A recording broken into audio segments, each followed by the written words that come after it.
Aboriginal and Torres Strait Islander viewers are advised that the following program may contain images of deceased persons. Mental health and social media are big things right now. Me and my mates cop heaps of pressure. Some of the boys have had a break from the socials, but footy's my go-to. Gets me off the couch and off the phone, and I catch up with people I'd never usually yarn with. Hi, I'm Joey. I'm 16 years old, and this is my dad, Clay. We're Ardnamutna mob. We're from the Flinders Ranges. Today he's taking me to the Power Cup at Yarnin. That's Port Adelaide in Ghana language. Culture runs deep in our family, and it makes me proud. Dad says, you must know where you come from, Joey, to know where you're going. He's always talking about his footy days, up north and down here in town. I've grown up playing at my local club and follow Port in the AFL. I'm so pumped to be heading to the Power Cup. That's why I'm here, to yarn with other young players, coaches and staff from different mobs. I might even get to meet a couple of stars from the AFL to find out what their stories are, what footy means to them, and how they deal with their mental health and social media stuff. It's way more than just a game.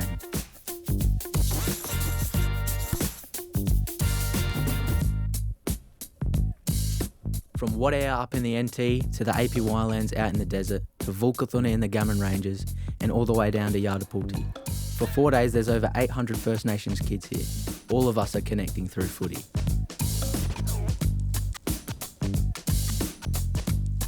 One of the Port staff who makes all this happen is Braden Talbot, a Larrakia man, and the Port Adelaide Football Club head of programs. He is also the assistant coach of their AFLW team. I grabbed a yarn with him to kick things off. What role do you think AFL and footy in general play in supporting mental health for the players and just everyone involved? Yeah, obviously we know that moving and being physical improves mental health, and we understand that. But what I love about football is the environment that you get brought into is an environment like a family. And so, you know, when you're rocking up and you're not feeling your best, they've got 44 brothers that understand that, they know that, and they wrap their arms around you. I think we do a brilliant job within our footy clubs to provide that support. But I think the biggest place that we can build that is in the external people. So the people on the outside of the fence understanding their comments and their words and how that plays onto somebody's mental health. So I think that's where the gap is right now. How would you cope with the toxic influences on social media? Yeah, look, I don't think my generation would have coped with social media in the way it was. And purely, you know, times are changing and we know what is at young people's fingertips and what they can see, and what isn't censored on social media is pretty scary and at times can be a really dark place. You always don't like to give airtime to the people that air their rubbish online. Yeah, it's a dangerous tool when not used properly. Yeah. And so, you know, we were always taught growing up, who you surround yourself with is generally where you're going to go in life. And so it's being able to identify behaviours in young people that necessarily don't align to your values. Mm-hmm. And what I always say to my younger nieces and nephews is, if you're following someone online or you're watching stuff that don't align to the values that we would like to see in our community, well then you're just giving them a flat platform to be able to show that. So I think it's really important that, you know, when you create an online platform that you're following and giving air to the goodness in this world. Yeah. See that guy in the white shorts, number 3? That's Josiah. I did work experience with him a couple weeks back. Great fella. I'll go have a yarn with him. Where's your home and like what mob are you from? So Flinders Ranges, Ardnamutna Yarnin. Are you conscious of what you eat and how much you exercise and that kind of thing? Yeah, so my main thing right now is just cutting out all the sugar and all the fast food things because, like, you know, it's not really good for your health and all that. So I keep myself nice and fit and maintained. So have you ever felt like maybe something's not right on the internet and it causes you to feel sad or, you know, upset or distressed or something like that? Yeah, you know, so as a young Indigenous boy, it's, you know, sometimes there's a bit of racism and a lot of comments, and a lot of people have their thoughts of thinking, and sometimes it's not really right, you know, just mean comments, inappropriate comments that don't really have to be said, they just say it anyway. Is there any way you deal with that or cope with that? Well, it's just like about educating, I think. You know, educating other people in Australia is just really important to me, because like without education, no one would really know much about our culture, and to pass it down to like future generations will be really important, you know? Yeah. Does playing footy or doing any sort of exercise or sport, does that help you feel better about the social media that happens sometimes? Yeah, no, for sure. I think it's important to, you know, distract yourself sometimes, you know, like just go hang out with your mates or just go play some footy. I feel like it just gets my mind off a lot of things, you know? This next bloke, Travis, he's lived here in Adelaide before. He's a deadly fella. Who's your mob and where are you from? We're actually from the APY Lands. Yeah. Yeah, and I'm actually from Hindolgan. Oh, yeah? What was the first time like going to school in Adelaide? The first time going to school in Adelaide, for me it was a bit tough and scary. Yeah. Yeah. Until I went to Avenues College, and I came back for a couple of years. I did schooling there in Avenues, and I liked it. Kicked any ripper goals or? Yeah, few goals back at home. Yeah, that's good. Yeah. Kicked any today or? Nah, not really. Where you been playing? Travis needed a few players, so I said yes and put the boots on. First up, we played What Air from the NT.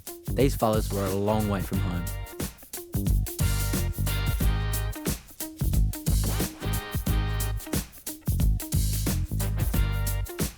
Talk about being a long way from home. Their teacher, Thomas, is a Māori fella, all the way from New Zealand. Where have you come from today and who's your mob? Yeah, so our mob's all the way from the Northern Territory. We've brought them in from a small place called What Air, which is pretty much the most isolated community you can get in Australia. About 600 k's from Darwin. So we have to fly in and out during the wet season, which is what we did. And then from Darwin, we flew another 4 hours down here to Adelaide.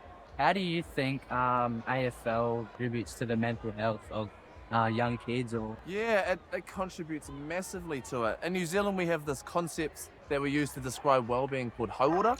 So basically, there's 4 main dimensions in order to keep people healthy and well. The first one is your physical well-being, which is obviously taking care of your body, exercising, doing all that sort of stuff, which is footy is the perfect catalyst for that sort of thing. The second concept we use is a concept called hauora, or we call it tahini ngaro.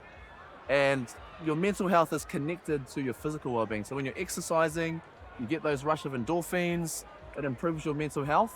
The third concept that we have is something called taha whānau, which is your sense of family and community. And when you're playing in a team sport and you guys have all these shared experiences like our kids have, traveling from Moria all the way here, it builds that sense of community. It also leads to sort of your sense of purpose as well, which is your spiritual well-being. And that's your sense of belonging, your sense of purpose in the world. And for these kids, footy is the thing that connects them more than anything. So yeah, footy's a real big driver and real big catalyst in improving, I guess, their whole well-being or holistic well-being as a person. Yeah. Tommy's got me thinking about my own culture. I asked Dad and he broke it down for me. You might have heard people talk about social, emotional and cultural well-being. For us, that's about being strong in who we are. It's not ever just the individual. My well-being is tied up with my family, our community and with the health of our country. Well-being is different in Eastern, Western and Indigenous cultures all over the world. What's the same is that it's never really about one person on their own. It's all of us, together, being conscious of it and managing it ourselves. I'm here with halfback star Lockie Jones. So I'm an Adnyamatna man and I'm very proud to be Aboriginal, and I think my connection to culture and language and all those kind of things is really important to me. And I was just wondering, you yourself, how you think your connection to your culture is? Yeah, so I'm a Yanyuwa man from Northern Territory, Borroloola. Mine's a little bit different. I guess my my nana on my dad's side was a part of the stolen generation, so obviously being taken from her family at a young age. On a journey, she went through various places, but ended up on the Yorke Peninsula.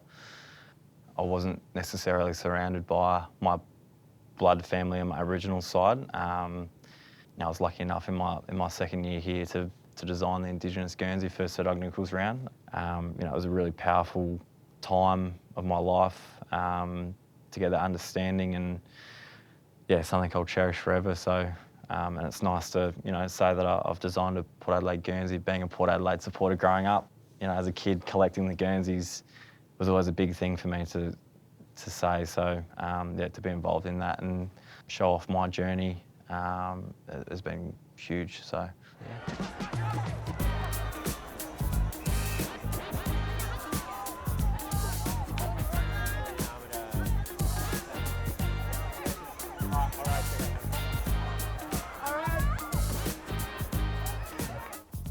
How do you cope with the toxic influences? I was very raw when I was a bit younger. A couple of years ago, I was very raw and kind of fed into all that toxic scrutiny that you'd get, and I think I've learnt now that a lot of it's just opinions, and everyone has their own opinions, and whether they're right or wrong, everyone's going to have them, but you kind of just got to think internally and stay within the four walls of the club and yourself. And the best way I've found is just to try to delete a lot of the social media, footy posts. Like, I'm at footy every day, so I kind of get a bit sick of it as well. So you don't want to see it all the time. A lot of young people, young kids are getting caught up in the social media, and sometimes it can be not so positive in a sense. So I think that's where, when I was younger, I kind of just had footy to just get out, and that was my little safe place, my happy place there. So I didn't have social media, which was probably good for me. What do you think young men need today most? Yeah, I think just a good support network always helps. The main reason I wanted to come back home to Port Adelaide was to have my support network around me, my family, my friends, my partner. So I think just having a good support network, doing the things you love, which is footy for me, whatever it is for everyone else, doing the things you love, a good support network, and that will probably get you a long way. Yeah, definitely.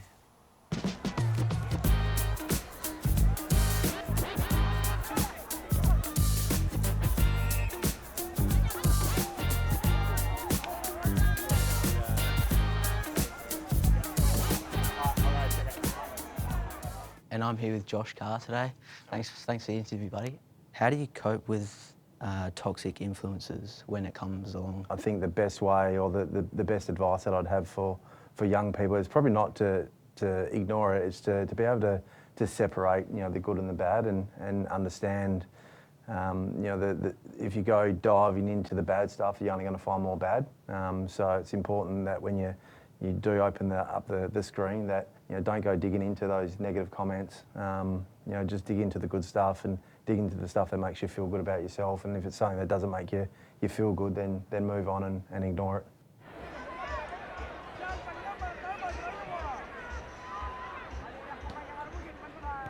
Next up, I got a chance to talk to the chairman of Port Adelaide, Mr. David Koch. I was a bit nervous, but Koshy put me at ease. He had some good stories about footy. Today I'm having a yarn with David Koch, chairman of Port Adelaide Football Club. Mr. Koch, welcome to Yarning. Call me Koshy. Koshy, and, okay. And thanks for having me. Looking forward to the chat. What do you think the best thing about footy is? Best thing about footy is the passion that footy brings, and the fact that for many families and many people, it's the highlight of their life. It brings them together. One of my most special moments of a Port Adelaide game is when we all sing Never Tear Us Apart in the 60 seconds to the bounce, because you know what it does?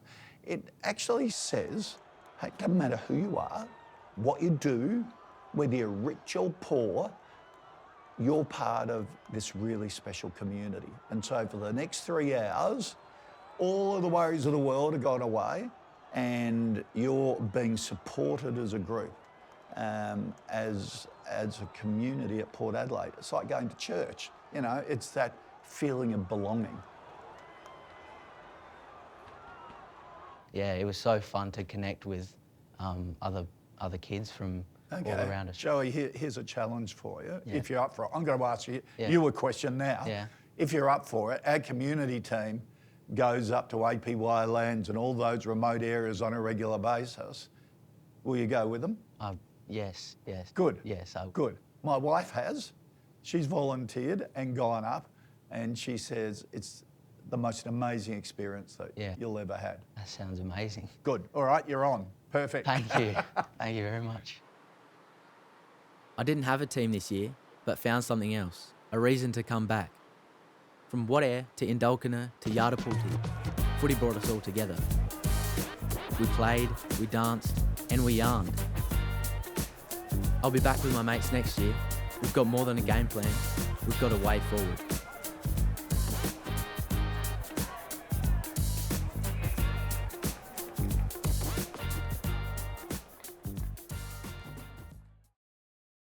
This beautiful artwork was created by famous Haranungu artists Ina Scales and her mother Josephine Mick from Pipilijara.